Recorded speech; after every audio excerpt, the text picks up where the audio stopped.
मेरे प्यारे साथियों, नमस्कार। फ्रेंड्स, सबसे पहले आप सबको मैं एक सूचना देना चाहूँगा जो आप सबके हित में है और शायद इस सूचना को सुनने के बाद आप में प्रसन्नता का भाव भी पैदा हो सके। सूचना ये फ्रेंड्स कि एएफआईएस ने स्वतंत्रता दिवस के अवसर पर स्वतंत्रता दिवस डिस्काउंट ऑफर की घोषणा की है। किस पर?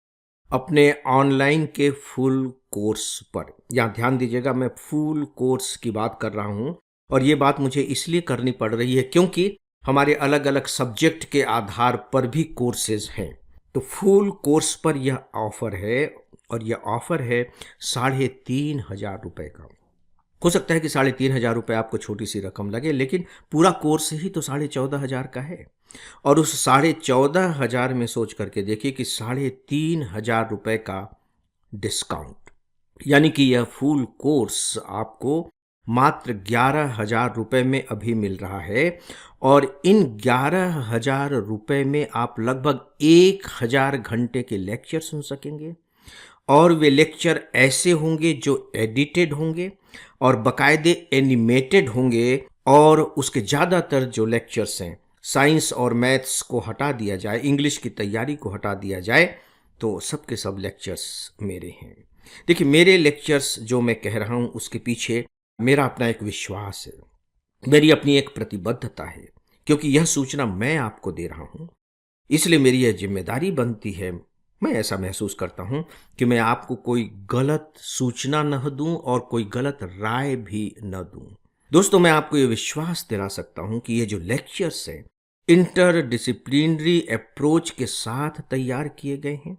मेरे अपने जीवन के अनुभव के निचोड़ इसमें हैं और साथ ही साथ पढ़ाया नहीं गया है, समझाया गया है, वह भी बाकायदे एनिमेशंस के माध्यम से।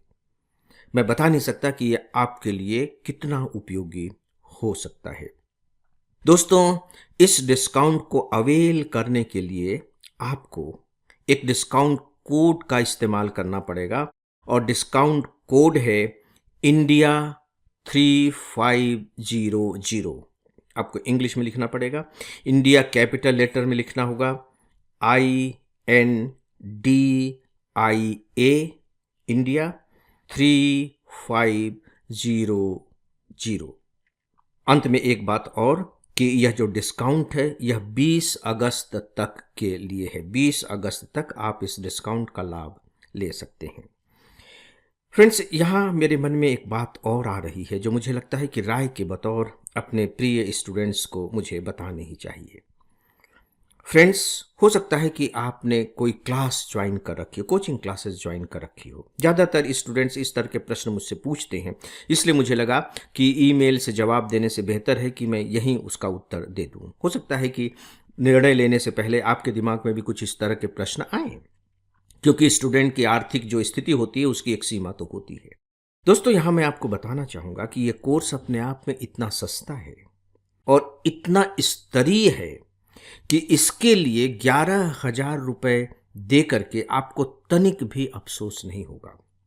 मान लीजिए कि आप क्लासेस जा रहे हैं, कोई बात नहीं, क्लासेस में आप एक लेक्चर सुनते हैं, समझते हैं, लेकिन यदि ये कोर्स आपके पास रहा तो आप उसी टॉपिक को बाकायदे आ करके फिर से सुन सकते हैं, क्योंकि क्लासेस के लेक्चर्स तो अब आपको दोबारा सुनने को मिलेंगे नहीं। आपकी उस रिक्वायरमेंट को ये कोर्स पूरा कर सकता है। आप रिवीजन लेक्चर्स के माध्यम से कर सकते हैं, क्योंकि आप एक एक लेक्चर्स को 4-4 बार सुन सकते हैं। यह इसकी क्षमता है। तो दोस्तों, इस पर भी आप विचार कीजिएगा कि 11,000 में 1,000 घंटे के लेक्चर्स आपकी सिविल सर्विस एग्जामिनेशन की पूरी तैयारी करा रहे हैं, केवल ऑप्शनल पेपर के अतिरिक्त। ऑप्शनल पेपर की तैयारी इसमें नहीं होगी, लेकिन general Hindi, general English, essay writing, answer writing, के जितने भी रिक्वायरमेंट्स होते हैं, इंटरव्यूज़, इन सभी की तैयारी यह कोर्स कराता है। इसके डेमो लेक्चर्स ऑलरेडी अवेलेबल हैं। आप चाहें तो बाकायदे डेमो लेक्चर्स जा कर के देख सकते हैं, सुन सकते हैं। इससे आपको निर्णय लेने में ज़्यादा आसानी हो सकेगी। तो दोस्तों, इस सूचना के बाद आइए अब बात करते हैं आज के विषय पर। और आज मैं बात कर रहा हूं कि हमारा जो सारनाथ है वह विश्व की धरोहर बन गया है। सारनाथ। आपने इतिहास की तैयारी तो की ही होगी। क्या कुछ स्मरण आया? इतिहास की आप जब तैयारी की शुरुआत ही करते हैं तो आप बौद्ध धर्म के बारे में पढ़ते हैं, गौतम बुद्ध के बारे में पढ़ते हैं। और जब आप गौतम बुद्ध के बारे में पढ़ते हैं तो दो स्थान सबसे महत्वपूर्ण हो जाते हैं। उसमें एक है बौद्ध गया, जहां गौतम बुद्ध को ज्ञान प्राप्त हुआ था, और दूसरा है सारनाथ, जहां से गौतम बुद्ध ने उपदेश देने की शुरुआत की थी। इतिहास में इसे ही कहा गया है धर्म चक्र प्रवर्तन की शुरुआत हुई थी, सारनाथ। मैं उन सौभाग्यशाली लोगों में हूं जो इन दोनों स्थानों पर गया है। बौद्ध गया तो मुझे उस समय जाने को मिला था जब मसूरी ट्रेनिंग के दौरान विलेज विजिट हुआ था, उस समय हम लोग बौद्ध गया गए थे। और बाद में शंकर दयाल शर्मा जी के निजी सचिव के रूप में भी मैं बौद्ध गया गया, और सारनाथ भी मुझे जाने का अवसर मिला। ये जो सारनाथ है ये वाराणसी के बहुत करीब है, और जो गौतम बुद्ध ने पहला उपदेश दिया था शायद केवल उनके 5 ही शिष्य थे। और आज देखिए कि किस तरीके से वही बौद्ध धर्म दुनिया के कई देशों के धर्मों का आधार बन गया है।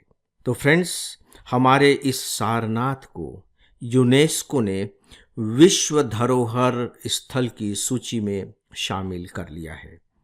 चूंकि प्री एग्जामिनेशन में जो क्वेश्चंस पूछे जाते हैं थोड़े से बारीक किस्म के भी होते हैं, इसलिए एक दो बातें और मैं बताना चाहूँगा कि यह जो निर्णय लिया गया है, यह दक्षिण कोरिया का एक नगर है बुसान, वहाँ यूनेस्को की विश्व धरोहर समिति की बैठक हुई थी, और उस बैठक में यह निर्णय लिया गया। और इसके साथ ही अब भारत में कुल 45 विश्व धरोहर स्थल हो गए हैं, 45 विश्व धरोहर स्थल हो गए हैं। और इटली दुनिया का वह देश है जहां सबसे अधिक विश्व धरोहर स्थल हैं। टोटल संख्या इटली के पास इसकी 61 है, लेकिन चीन भी बिल्कुल लगा ही लगा है, उसके पास 60 है। तीसरे स्थान पर जर्मनी आता है 55 विश्व धरोहर स्थलों के साथ, और इसके बाद फिर आगे देश आते चले जाते हैं। दोस्तों, हमारे यहाँ सबसे ज़्यादा जो विश्व धरोहर स्थल हैं वो है महाराष्ट्र में। आपको मालूम है कि जो सारनाथ है ये उत्तर प्रदेश में है, और अब हमारे पास टोटल 45 विश्व धरोहर स्थल हो गए हैं। भारत में जो पहला विश्व धरोहर स्थल घोषित किया गया था 1983 में, और उसमें 4 स्थलों को विश्व धरोहर स्थल घोषित किया गया था। आगरा का किला, ताजमहल, और अजंता और एलोरा के कैप्स, ये हमारे यहाँ के पहले विश्व धरोहर घोषित किए गए हैं।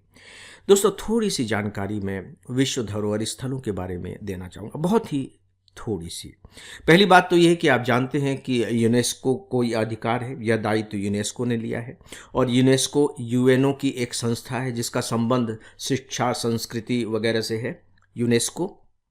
और यूनेस्को ने 1972 में विश्व सांस्कृतिक और प्राकृतिक धरोहर संरक्षण संधि अपनाई थी 1972 में, और 1977 में भारत ने इस संधि पर हस्ताक्षर किए थे 1977।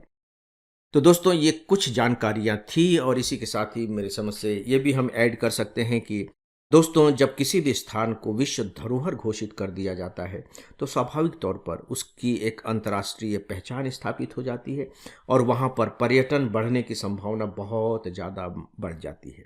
साथ ही साथ उसके संरक्षण के लिए वैश्विक सहयोग भी मिलने लगता है, और यह सहयोग तकनीकी रूप में भी है और वित्तीय सहायता के रूप में भी है। लेकिन इसके साथ ही उस देश की जिम्मेदारी भी बढ़ जाती है, क्योंकि जिस देश में यह विश्व धरोहर स्थित है उस देश की सरकार को यह सुनिश्चित करना होता है कि उस धरोहर की मूल पहचान बनी रहे और उसकी विशेषताएं सुरक्षित रहें। यदि युद्ध होता है, अनियंत्रित निर्माण आसपास हो रहे हैं, प्रदूषण फैल रहा है, जलवायु परिवर्तन से कुछ और संकट खड़े हो रहे हैं, तो फिर ऐसे स्थानों को जो यूनेस्को है विश्व धरोहर संकट सूची में रख सकता है। और यदि लंबे समय के बाद भी यह स्थिति नहीं सुधरती है तो बाकायदे यूनेस्को उसका विश्व धरोहर का दर्जा वापस भी ले सकता है। दोस्तों, ये थी इसके बारे में कुछ थोड़ी सी अन्य जानकारियाँ। ये एक बहुत इम्पॉर्टेंट टॉपिक है, आपको इस टॉपिक की अच्छे से तैयारी करनी चाहिए। फ्रेंड्स, इस विषय के बारे में बस इतना ही, और अब इसी के साथ ही आज के डेली ऑडियो लेक्चर को यहीं समाप्त करते हैं। नमस्कार।